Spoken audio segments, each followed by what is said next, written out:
nye report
Tefwe kanel nous sianu comme la yi dans zobamia teremia pour nous pomo pan Africa TV.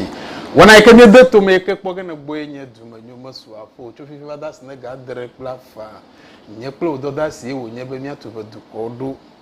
Mia fa de kono, mia fa jojo menya o, mia fa leke wono no kawe na nya chonti. Moto Torgbui Akorsu adelia. Ye gba metepe ya no ge ple mia mama wo du motoreka.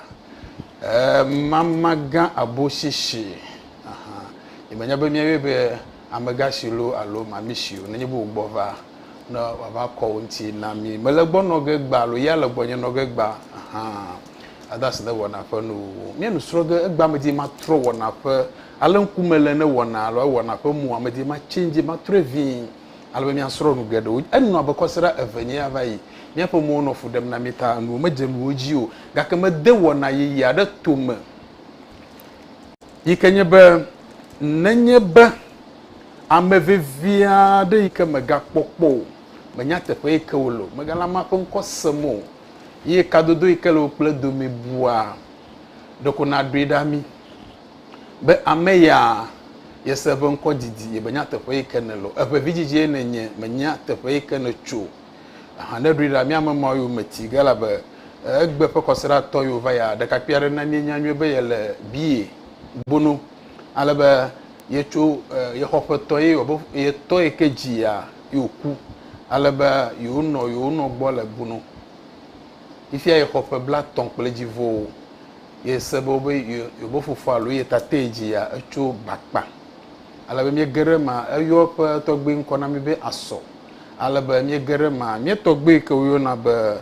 Torgbui fevlo hejege evelia ke cho bakpa fokukple mia to ike wo na be besa podo aso ike chu bakpato jikple hunotola ike le asisawa kate amoto yo pa gbagbaje jewe be mi kele de kapie popo ma wonti wo bo chu bakpato ji ka Torgbui ade ike ebe ye fonkonye Torgbui zikwi etonlia ebe ye kple amevivi ade ike yo kplo yo de suku ike nye ketasco yo do 2002 aha ebe fe nkonye Julie Akpakli ebe yo pli odo le so gasco 2002 ibenya tepe ekolo ta mia no Julie nele mia nkosema keja agba mia nya tepe ekenele ye na makenye apato ye ha be ye fe nkwenye awuku anku ebe yo cho mafi avovi voa yo tovaji yo dare tepe ko be tanyigbe alo tanyigbe okay tani gbe obe tani gbe obi na nwuru abo na yo nya bo yo chu mafi avovi kope bo yo nya marekele tefe mo tana mare chu mafi yo sen koma kwa ebe nkonye awuku anku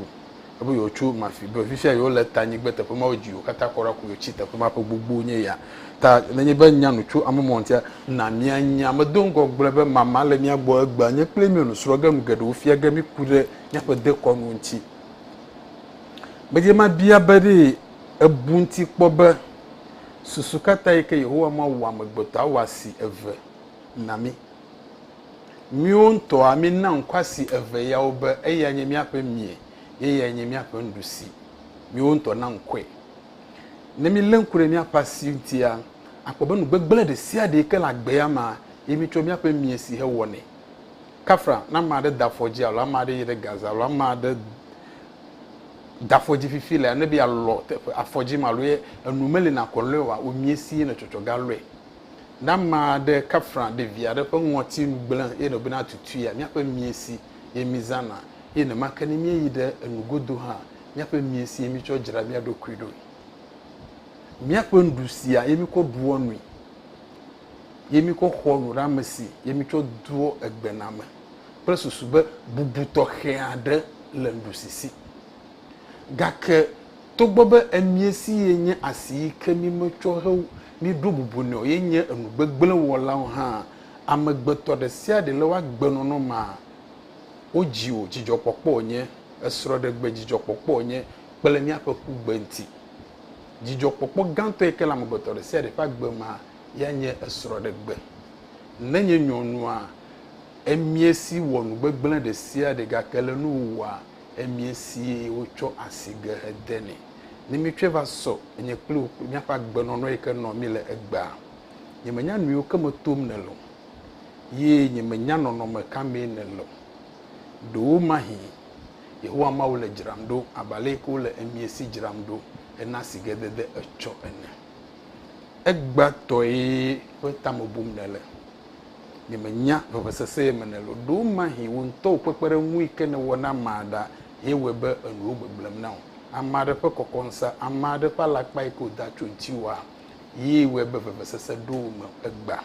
vua kakarejina no asiobe enu ike Yehowa ma wonwo chontiwa lekekekeke wole ha elemevage afinako nanye be ne khojisa bebesese ma lembawo ye ne letamo bunga pupu ya ma ha ike hia be na jikplem gapupu ya menye be fisi enuwo sesele fisi enuwo do na vonvonle fisi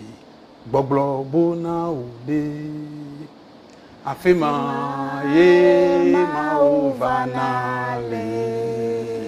mama mi do isso não Mazora minha Torgbui Akorsu. Hajibi avivia choma na antare. Minha sira te fama. Akwa mi amo boto, mi grafo kwekwe vima kan jidapo evole miasi. Mama de jewona ego me plinya wonu dodo a vototo lema. Ni mo kwabe na duwa wo kama jewona ego me plovo gba na duwa wo. Ni me segomo de konwo pakpare wonya, ni enu kola la toji. Apa Torgbui Akorsu adojijo na be me va yena kpona na dojeshi ne bia me dogbe na ponyamawo evevijijo kata kpe Torgbui Akorsu be poma de shia de anyenya mama ga abochi evelia da do tokumi doli manu pom da ta be evevijiji ne anya ika Torgbui Akorsu bia ma eleba be ma je program agoma nyemedona wo me va na kple akogbagba me kona voko gba na ko dekonu me na gapopo de be dekonu ya wona le na la akogbagba ma eyili waga yo ba gapopo de akọwu adanchino kwa atando tayi ye de na ba ma do we ta ma do wo to nya sire te fo ma gba me di ma jago me kpekpekpere mi ka mu wona mi wona e wo mi la gba me di be wona a change ge vie ala be mama no fie ge mi kura ma gba onti gba imejibe mi wo na no vo na ba no question bi enye be mama global la ni me sego mo ne ga gble aw Voa amado pagbagba jeje webe wona ya temva na je esia yilo ala be mama ye pomele ya kle ko cholo manye gedumulo ta amado pagbagba jeje webe wona ale olebo wano a oleji jem egba amama odomo to de ka anye miafo iko na be Frank Kumuzi na mi 20 Ghana cedis ye na makanye miano ike wo na be Patience afi ahyiangbo mi mama wonye na mi 51 Ghana cedis ye na makanye mi ato iko na be Bright Kata na mi 10 Ghana cedis afo Victor Nyudeka 15 cedis ye na mi ye na makanye mawie na Eric Tomekpe 10 cedis afo Joseph Amatodo 10 cedis ye na mi ye na makanye Felicia Ahiadu Yao 15 cedis Aboshi Kosi na mi 50 cedis ye na makenye Atiga Jerry 10 cedis ye na mi Mauli Soda Tono na mi 11 Ghana cedis ye na makenye Efo Charles Abeka 10 cedis Efo Christian Amega 21 cedis ye na makenye miato Isaac Tete Akofa 21 cedis Wukeria Zakaria Nenami 11 Ghana cedis ye na makenye Efo Promise Shigbe alo Promise Shigbe Dogan 30 cedis ye na nami Efo Kuma Koja Nenami 21 cedis ye na makenye miano aseye miano Patience aseye Klinogo Nenami 50 Ghana cedis Kem echo basere egba amu yoga kpere miantinye miato David Amoteku 10 cedis ye nenami ye na makenye miato Bilinos Dovojogbe 21 cedis Wilson Doji nenami 23 cedis ye na makenye miama makan Patience afia shangbo nami 51 cedis miato Jupiter Kpodo nami 50 cedis ye na makenye Efo Frank Kumuzi 20 cedis miato William Katatro nami 10 cedis Kenneth Chaoji na nami 20 cedis ye na makenye Joje VGG alo Joje to odomo to de kaikele kofiridia nkrakan wawase uyo na be Cecilia Duama kpo managbe fianyi omie no Catholic to enenye te pesia te pe kenela managbe fianyi o anye jijo na mbe wo na kpere wo na enti gba kpere mi enti mi apo kapo jesi ke na to adnami gatuya enyimale TV eji ke 0243 408086 0243408086 mama ja beje mi agere me egbe ala ni cho na fonu cho nu gbogbo nti babia do va me babia o lege alaba nyin to amakodo no pekperem enwu ni cho va ya na fonu cho ahogo tutu kple na no nchi alaba mo pe babia o blodo amegbanto pe babia nyebe amegbanto pe babia nyebe ebe susukatai ahosiwo obo megie hawo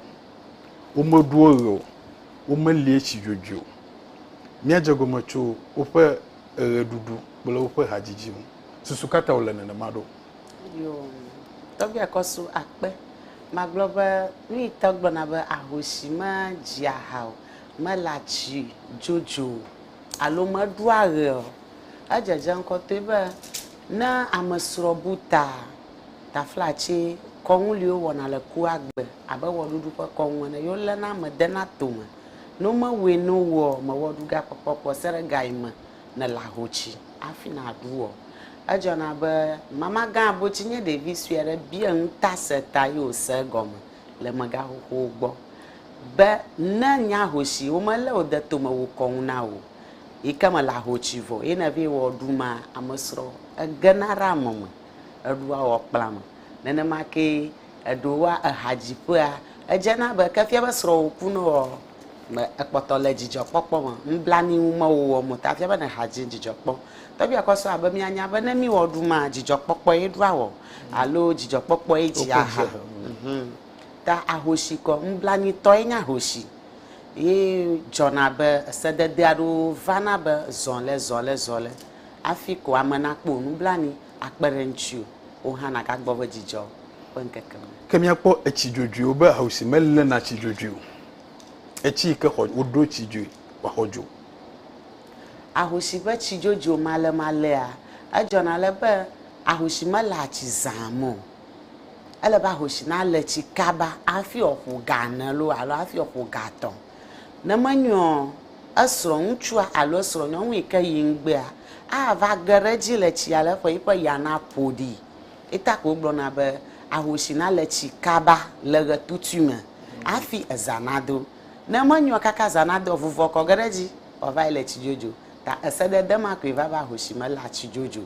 plus ba na le chikaba okay fimama cause we me gara ahosi fanya wo ma da fonu chu ahogo tutu alo ahogbi tutu amagede pe ba bia wo apobe ahosi ado fukpam wo ba yo sena bo ba ambe yo ke tu na ahogo alo ahogbi ma wo ba nchu gbanto e ke tu na akuna eta wo be nya no ado vovo to hiade no wo ma wo ma bia wo be nya tefanya e wo nya leke wo cho hele wo be ne gba me na yo gba akpe Torgbui Akorsu nyama glo akava chode jojoma pe nyamo shio mama ga bochi pe school hoya ma o de sro ma ahosiare kamalike ye o la hochivo ko amagbanto na tu ahogbine ko abuta awu majona na mo asakle dodo no na wi ke no wo ho na mavo chichiao no na afima de konwo nyo wo na ta o de na mana ahosia be ame ahogwo tuganu na ahosia asro pamato lui bo na de sroga sro di vie wo ni be sroga sro di edega la ye wo na ho na ma no wo ho ni ko evo atan de sro kaka na ma wo ho alo ahogwo la nchi o madam na meya na ina de fa be ahosie nyo matu ahogwo na yoko na lagboko awo ne be amasro ika yingbe adona shide nchu agbona na molema ta no dem be ahosionya yo le chivo ahogwo la yo nchiko na nchu ye no ba ahogwo anu ka tututu enya ahogwo alo ahogbi igbo mi no ego ike sro yire no be ike dom na no enya ahogwo gbo mola ela be nya no go ko nye amoma gomasemo yo akpe na amana economy amafo vijijio ayetakwe mijibe mi anu na no madam le tutopo ahogo alo ahogodi ala ahogbi anya maga koko po godiere nya nyagan o po godi ko yo na be gbele godi lo alo yekwe ma gbele godi yekwe gbele godi ta mama gabe ma ohokpo lo ka ke yo nya de konu po jojo ma nya esu mama ga sile pe school ko mata ewe be nya bia ka chu de konu amava ada na ma tohi ka chichio o koni pe na o po nya ozu na nya fokpe a de to a de blu a hogodi a ble mama to po godie ye onya na nu te po wo godiare ike nyɔnu done nyɔnu ye kwizana godi makon ntsu mazani o ba o ya mi sire to fa mbedi na yire matu ma sho afia ba nyatwe ko be amadelia adugama ewole ko asuraku wa lo suro yide nugba etro magbevo a o wa ho ne pepepe abale ko le bo wa ho vo o ma cho toga evitodilo evitogare kene be ne dio nyonuma yantoa aton address ko akpama de ka wa dokple ko zube na ma di won ko dokple ko zube amama aton to ahogo ne na ma dokple ko fi ba ahogwa do tuima bare kuku na ma nya dokple ko ta flachi mama ga panu bia se alo obia nya ta se a na ma nya dokple wo hoshima ko o nto ha na lanjo na do kioko godi mama ga nchi no ga na ga ko dogole afike taflache gbododo ijilo enuma mejibe mene kotututu ima efia be no be ahogu amegbanto edodo gekplo na dokplo ofo kwale be agbute ma ikene dua lo pants ma lo hogo ikene dua beje be na gadu ta o magado ga ko dobi egbere afma kora hajo tepe ikenu ajoru a ka chi tepe ma enu ya metibe me ne kotututu ya amel kemetele medem abale ikene ba dem gba no efia ba enu ma metibe me ne ko na mesi amem ala be yenye busu ikenu na nyonu oyo mo no yim ala ba maro lika uwevo a ega cho ahogoma ega kwedo aha ta fie be no onya wevo kwa ala be chi tepe ma na wevo kwa chi tepe ma ala bo yento ha na chu ojo ka fi nchwa pa nkuma na ba kokko ka nchwa anya ka ba afia ba ye chwa hogbi na ma ya fie be ne ma enu ale ma na ma ngwale ma anya wa wala onya nyime yeta anyu tepe ya no srofo onye ta misi re tepe ba egba ame ya ba slept with ebe ye dokple enu ha vana zigede ebe ye dokple novi nyonu eve jore yo me eve ntuye le nyagblon ye dokple de tugbi eve ke jore yo no yo me no kawe nye tete po ke ababa va eji alo no kawe nye no ble no le no yo me anyo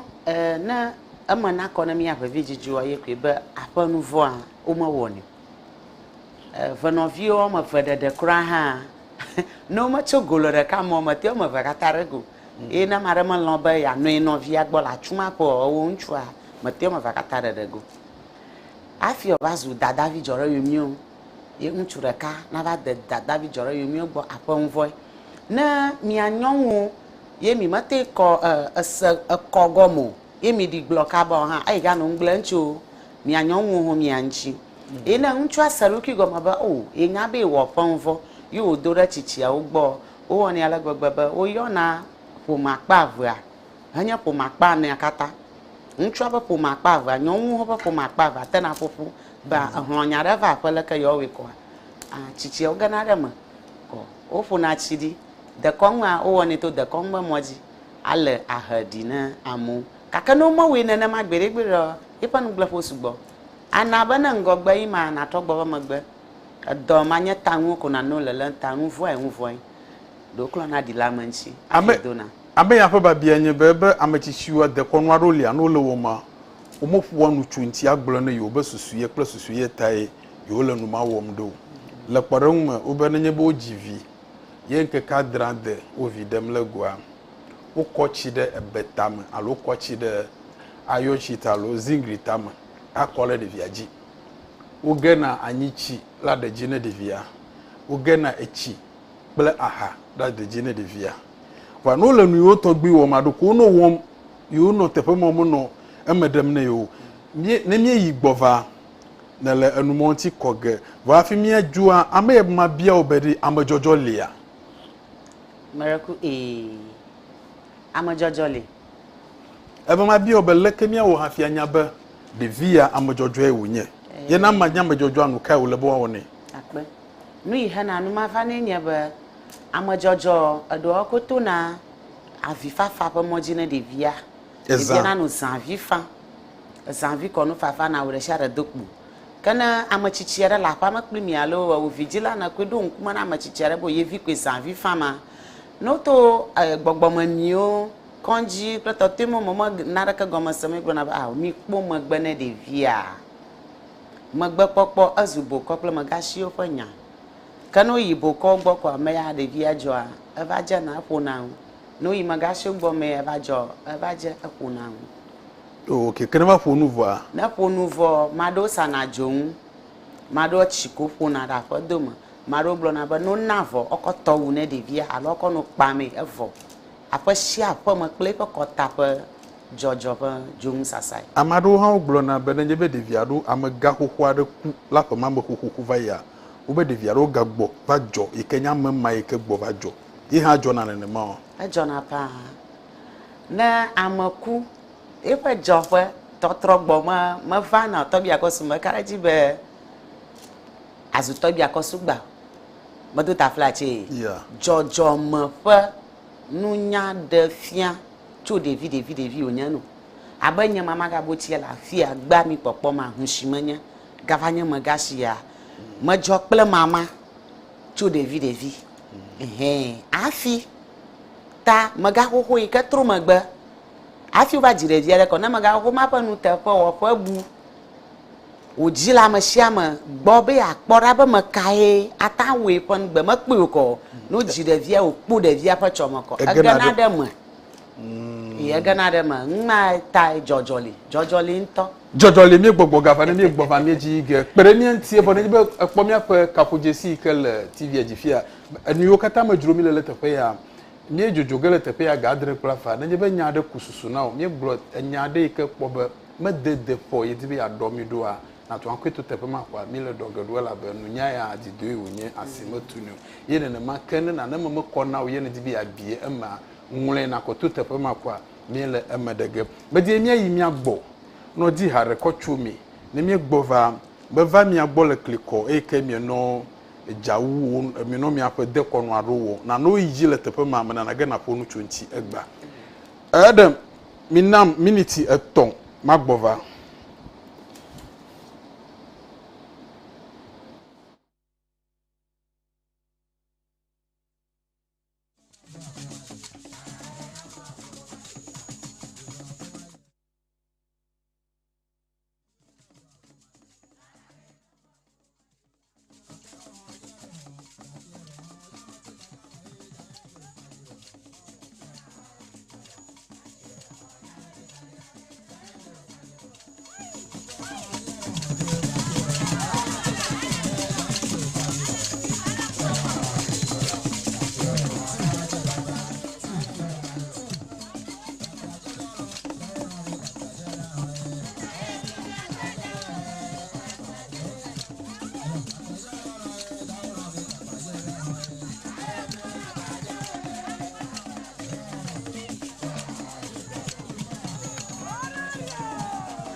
Bamanya glone amoyo le pepere nwo ela be wo manomia wona mi wo ga mi tejuju gele tepeya egba mi ato iko na be Victor nyu de ka na mi 15 Ghana cedis so for Peter Kavi nu to egba 20 cedis ye na mi Andrews Kofi alo Kofi nanami 21 cedis atale ayina nanami 21 cedis efo bright afodwanyi 10 cedis yene nami Lawrence Jiche efo 5 cedis yene nami Christiana Gboglo. Okay, Christiana Gboglovo. Okay, Christiana Gboglovo. Nenami, is it 1 Ghana cedis? Hello, okay. George Fiadown 20 cedis.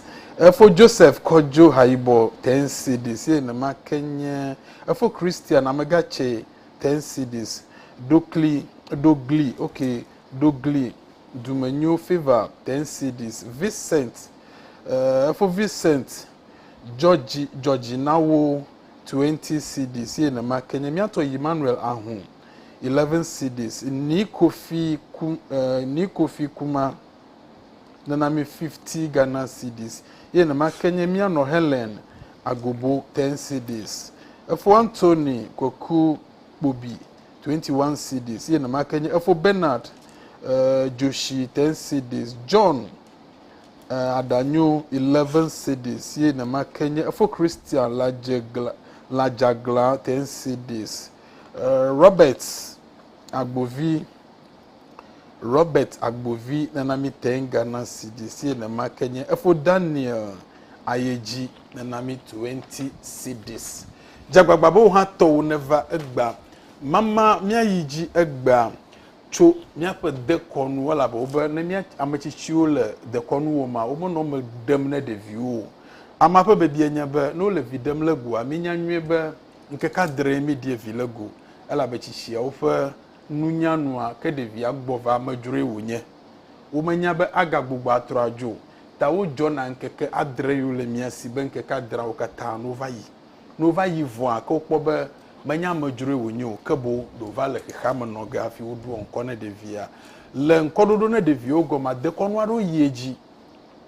okochi de ebetama le blema ebe mi ko gba ho okochi de betama alebe wadudu le de via di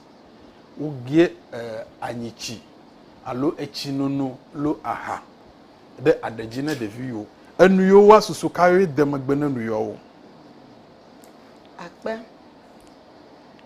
chichiao pa akonu yo wona matera na makaba ajajan ko te ba odu jeshi amayo ka no nyi da ugbo pa afo ide mule pa wona yo mule awe ba maga ho mateglo na ba mi o mele ya rego na mangmako kaka na maga ho po na nyevi bobudu kio ina nyanuta pa wala imaga kokpo odoje shebe devia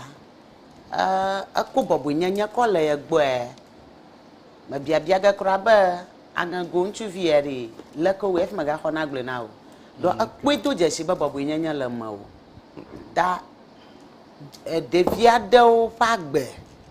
arama de o pagbe de na fia na bo ujila o mate dana anyama nawo okay yo lechi podima juta pleupa kotai okay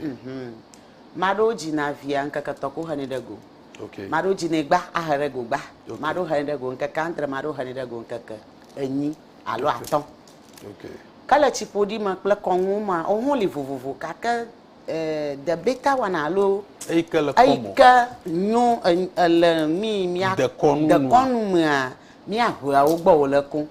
okay mi ahua ugbo ole ikano ichi poparania cha behobo ta ogana chiare ukona devia afi odogo ha konli o na afi kona devia dogwi ko ofona odona jachi danare tepu o devia ko gavi ko afi devia na dogo ukona chire braji odidi na akore devia ji afi ofo chiare akwe dare chipodi pua kala chipodi pua ma vo ahalafima anyichi lafima tabi akoso kwale already vivi mfiala judoma de kon ma yo wono we ma nenne fa de kon ma tabi yo wono nyama maga buchi ha awe ba makala ka duawo fofu akpamu ale ba ma fun dada to le funu ale ba mu na segoma afia ba wo de kon wana do de do ta ni chi gagara de ji na vi le here gogbamua do ko jajan ko tebe agblonya na fiawo agblonya na gawo wo gbe ajaman le jutofo wo de avivi le jutofo ye nyanyichi ka le petashi wo ko gana re chima afia gara re ji na de via anya jojo ika do chwa mare panma na wo de via na chi gbona atozu fafinu atozu nya fafanu eta maro o pa jojo ma ta flachi ate do di unu le kaka ha madina wonwo de konwa no we na de via chu gomajaja de dodo nko adi madina ma do nwu ye na pa ha ma ga gana da chi ma ha oni be na de via ba chichi wo fia be azu aha no ha anya vovo toto le enmuama ple muama domi ta aha gagara chi ma agara da jine de via alle move alo moton okay na mai ha kemi akpo echikokore baji okore de via ji a chichi a oglo na ba enga choji mafu amagbeto pata ajaja nko tebe na pa chi ma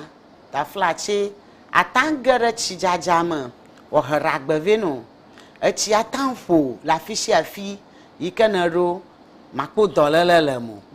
yenya chi okonare abaji okonare de vianchi anofuma ikamalangjo ko nanana afo kpla echi gagara bajia akore de viaji okata amarere nya kama okay miasa marete pe maje amopo babia dudu e ko du mo refife ame ya pe babia ma bi obede ahogo tutu a bepo bete pe ma le fifi ni mi to nyonu karo ahosi ofupam ebe ne be ahogo tutu yiji le wo nyonu wo komedi ahogo ma de vo nu bele bo agbele te pe ke no ajoro ta no jona ne ma de do hie be ma na kwe aba ko fu gbalo alodo le bo ablele no mo kwada sinti dat para aho shokpana funto aho manya ona oho vi manya na ba ho shokpana fuhe aho ya manya o ho vi manya na ho shokpana fulo madani ho shokpana fulo madani aho Torgbui Akorsu aho hohore envondie manyo kaka aho manya de ta flache kafla awu nyong na no home otu ahogo no le home awu mama gabe nya de vi bia nyata ago menye ba chonyi cho nya ha magba na hohoge tanya kata bia male mama nyo ple Torgbui nyo ko jojo mo ma biam de mi awe vijiji o kata la ple gbanchi aho manyang na wo otu ahogbi no le wonto home manya wo na ita gbara ba dogo Emma ko mi se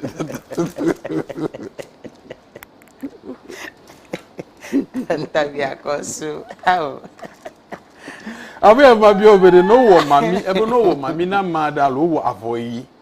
na ma do ba avoyi le fudem na ma yo we na ma de do ga tro gbona nyemenyale ke na mi nyemenyale ke o le hu blamo zigedi afevito nyonu unofu na no ano jojomre nyonu oji ko ba avoyi le fudem na nyonu obi ama nyemenya be mami wo nye le fudem na ma pito to obo no we na ma voko da avoyi nti na ma wo be na ma wo no ma do te pare ko obo wa gbe no no ga tro ko ga wo blonfia be menya be se ba bia e go menyu o da avoyi nti na ma awo mami ne yeah yo da avoyi voko obe still ama obe no ma mela me va mu ni gere gbokwe jaja mantana da nya fiami ayo wa pe afio o mami na made o ma chona ko wo tro mami na mo tro mami ana ma jopli wo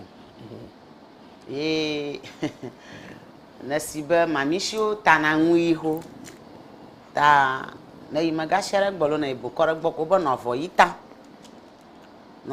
ta mami le ko na bujuve wo mami a akplo hafu lo kio okay awe ba mami voma taga pe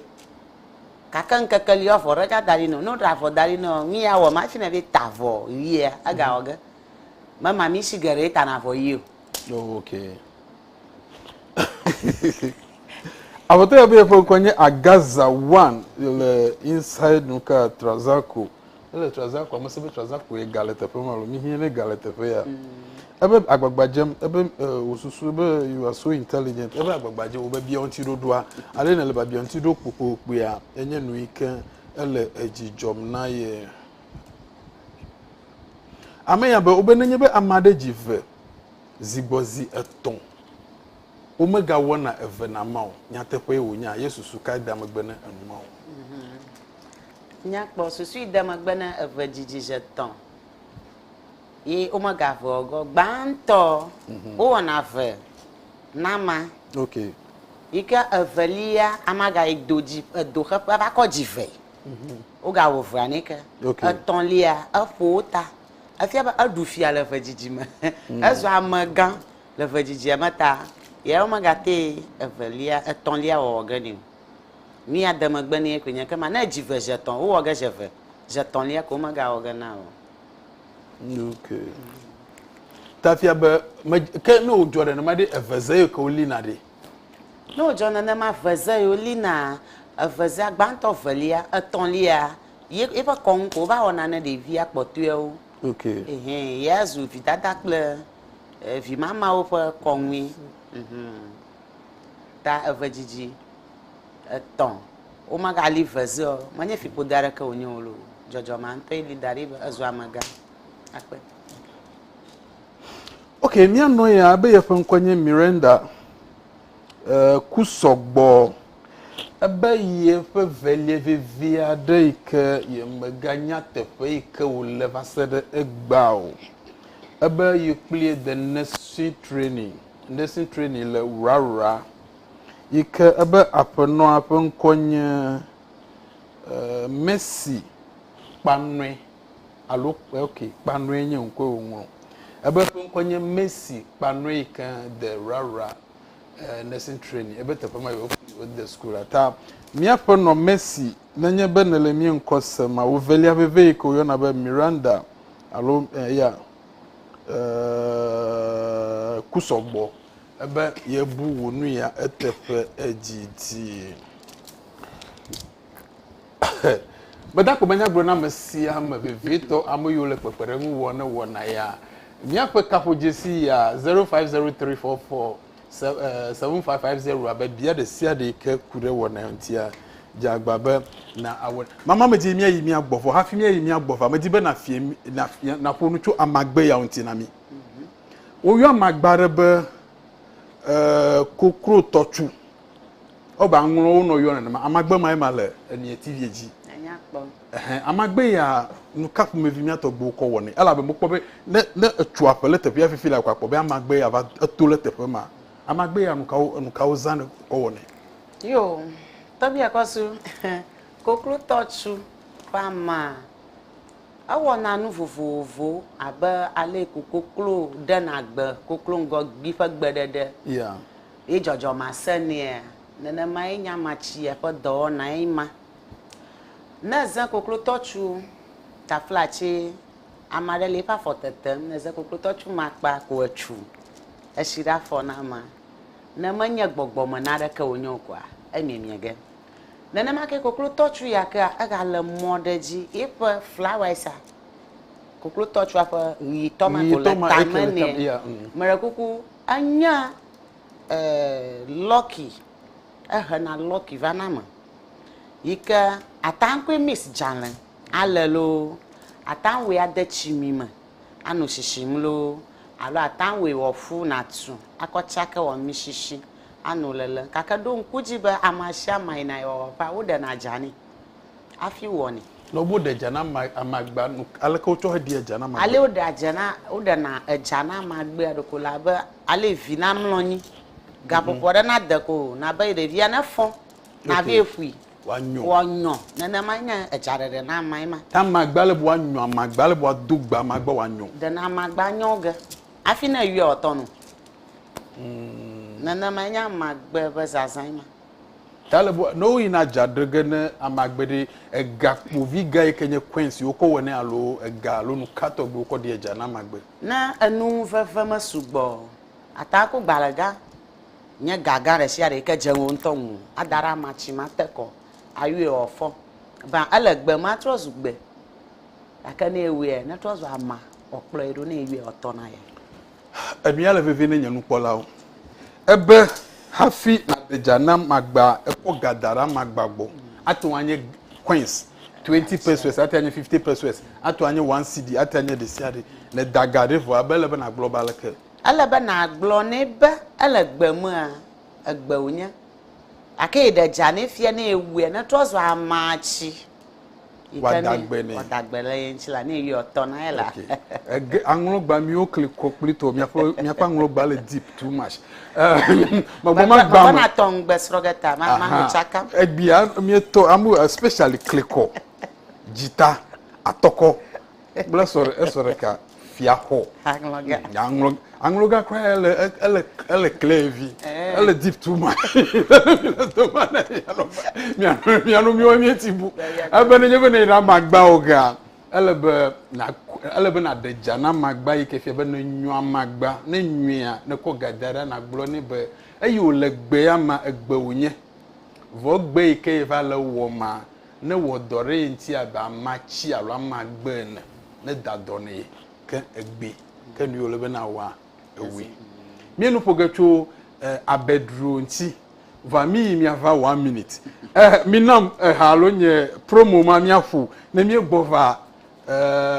mama leji yige ga no fiege tu amagbere kanti hafi wayide babia bubu nti va mi de kuku na mi kpere mi anti egbadro aha kpobe wona nya sesema alaba nyi chokosira egba magaja egba magali wa gava aha ta mi apa mumu anye 0243 408086 0243 408086 nam adaba popo ever 2 minutes mi agbo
gava ni buglo gava kema dakpe manya glo na mia toy kenye Kenneth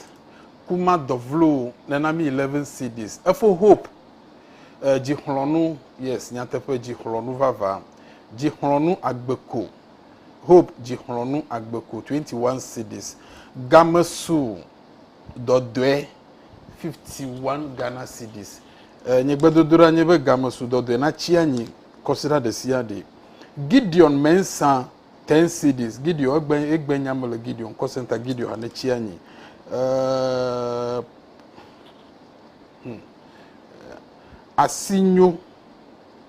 asinyo nko susu omavanyu no next week maja ogba bekosra igbona ma wiela be nko monwe okay promise asinyo nana mi 11 cedis ye na ma kenye Linda Jakpa su 10 cedis Edem Aklamati 5 cedis Nelson Mr. Nguchuga 11 cedis Kweku Ajika 11 cedis Ernest Adato 20 cedis Efuachu Agbanyo 11 cedis Moses Bolonyo 21 cedis George Jakpa George Jokpe 20 cedis ye na makenye Kuabe Joyce 20 cedis John Asafo Kofi 11 cedis ye na makenye Dora Afakozi 11 cedis Prosper Kodo na nami 11 Ghana cedis mama miagere amagbe susueto hafi miava babia susueto ogbo amagbe ike miyona be eblutono be abedro emio hio mi glo be agbecha vi alunka agbecha wulu oyo ba agbecha wulu aha bedibe amagbe ya yo agbecha wulu ya lo abedu ya abedru be blo no yo ba abedru blo we no yo ba abedu mi no yo ba agbecha vi wulu okay anya machi ya da adana motre edana nuka motre amotre na ma de fo mole tro amare fo kumal nguzi ho edana ento alo amana no iko yo tomala na no chuchu mpopupo yo jina no do edane laka na kokoga de alo laka na zangi etuge mumu alaka etuge aji na gbochi akofe evo atanwi kaka na mama chiu mi cheba amahofo bla ada koyi ne emotre fudam na ma na tu bichavi wuli ko na gbochi na komisi na bli na tueni wono amaro bia na ba mama ga do dom le yo fu do fa ha fofo nya ji ma doctor onya kaka abu takaba yo nya magarete manya de vigarete a masrum de cave kaka mama ga fa nu nya mo ma ba to skumani to ba de konu matamali ra sisesi nya ma wona vilanchi krota bi akosu abedruya na de via ma chiu de via do no na ni chopo wi anyi moko obo na ba tomala yo ve opaji le over de vi machi ko jina no ve to abedruya mumu na mi se kple mak de ka idea mak lo alo pick mak de kana de via na nu jeton donc ka de kama evo atako fo dachi adu fa ala vu moji na na vu ama yeke ga didi na vu hanga kpotona ta bedua ala do fofofo moji pa bia paso ame ya pa babia nyebe nyese amagbole te fama nyi chokosra egbo na neva akomia yichi aha ame ya mabia obedi na nyebe sro ala guchichi ma lo dola toma na nyanwi be dola pa mo vondo dokpli di agbele no le wonchu manchiwa akba na ma va fi ala ka ba mama gaba mau manu ameto esiatu la ya enya towo Torgbui Akorsu towo na jenuwo esiatu la ya enya towo mama gaba Torgbui Akorsu towo na jenuwo esiatu la ya enya towo la kon mamare adawo a okana avimon na ma miazan chike hu adokui awe ba chichi ona danu ma ba kana nyonwa chi gboto o na igbo po baba azia afu ha kaka na manya apa maji o mi ji vidopo ba paji o ko sro le gbo o vijimlo alo sro le ko chi gboto ko na gbo de ma manyo ale ko na so chigbo to ma nguda ga no na du ko na ma na chigbo to ma po mo na degbo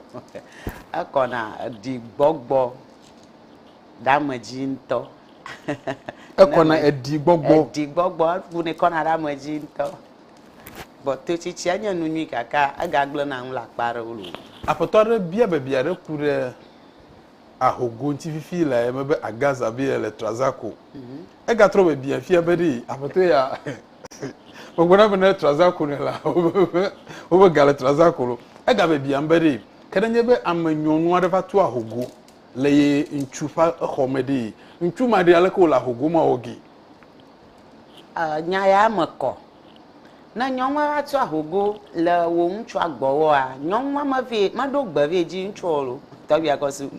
nchu eji nyonwa e nyonwa nya ba nana le ye nchi ala ba yadi yika olachi aholachi magba nyonyo kweda makpo fika na pele yo yi nchu agbona na ma ko gbire ko mani awo nchu anka na wo na nyon le dokio ma ba anwi ya mala khoya ma ne chan to ko nya gba onya la ho ma no kple dogui agba klo ho mo gba ha ma no ma no fo agba onya la ho ma no ta klo ga dogui kwe abeya o ba bia ya mi do ba bia o nti fa gbogbo ba yi ga ke gale ba bia mke ebe susu kata wo no gbogbo be no nyonu do la pa ma majebu ada no soro do ni manya be da masanwuro do akofo da gomeni ebe susu kata wo le na ma do ajo aleba adutatuta ple yo kokloko koe amade olia o sro chi na gboto da na nnu kaka na nya vavi jiji o hoda go abale chipodi nya yo mi glofia o hoda go le mo ma o jiko ajo ple de kon ma le ba sro na chi gboto ade nnu na duo kaka na o le mi aba pa manana ma adutatuta ple ba kokloko koe lo ta fi manyo na vavi jiji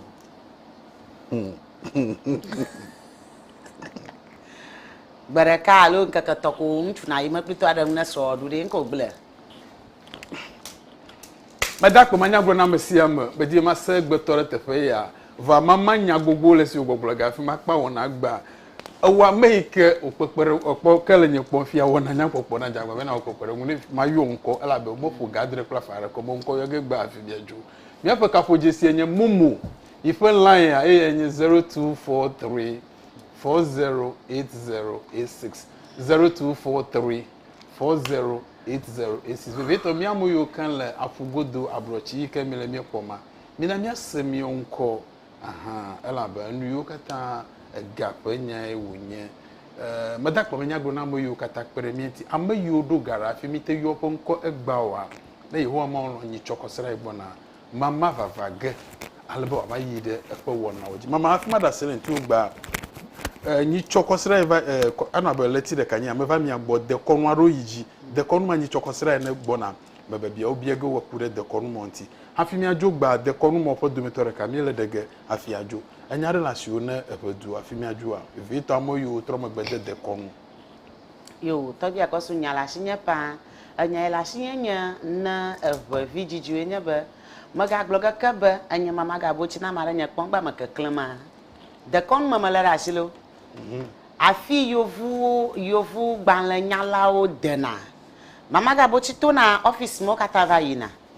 de konu ai yekwe klon fi mo tom ta eve vijiji de konu maga kpenu na o le o de konu mara shisasi akonyinyi yenye de konu na nyi kona jojo mako fishi afina do a adufia fisi afi na doa na dufia medakpo manyagro na mesiam wa meike gbanye zigba nto ike ne peremianti wa meike no peperenwu wona esia ya Yehowa ma wona yira mi ade mi apotogba wo kata yiko lebo wa fia wona yo mokpo vovo alo mokpo monu popo emesu osi ofie nu yo afi wo gblemi de hajo ide chiefa no yira o no perenchi o no oyiraro do faji amayo kata mala osio ye wo jagbagba tepe ko petwia na vazi gbozi ton ha fini chokosira na do me bia Torgbui obe no jonwo no tokpopo hla wo do fe ne chileji alebe wi na do hona amsiam Bele mi gblem de kple nyagbe ya nyamo glo na zigede be agbe kadidia amentoi hene. Emene nyona mesiama. Bye bye.